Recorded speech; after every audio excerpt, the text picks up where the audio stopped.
အာရကျွေးမွေးတော့မမ3ယောက်ကျမ်းပါပါစေ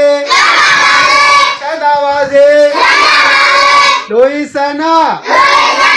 လုံးတော်ပြေဝနိုင်ပါစေကျွန်တော်ကျမတို့အားအာရကျွေးမွေးတော့မမ3ယောက်ကျမ်းပါပါစေချမ်းသာပါစေလူဤဆန္ဒ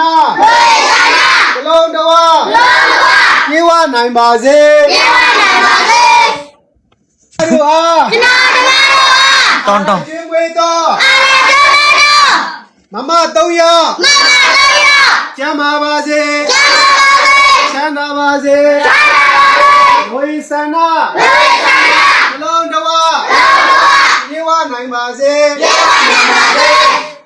မစားနေအောင်တော့ရီထဲအောင်ပါ ရပြီနော်ကဲချက် ရီထဲပြလိုက်အခန်း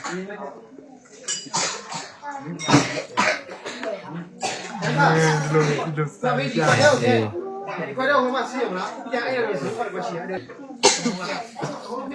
ကြိုက်ကမလားအကြီး ကျန်ရဗျ ကောင်းလား ကောရဗျ မဆောင်သားသေးပဲမင်းဟုတ်ပြီ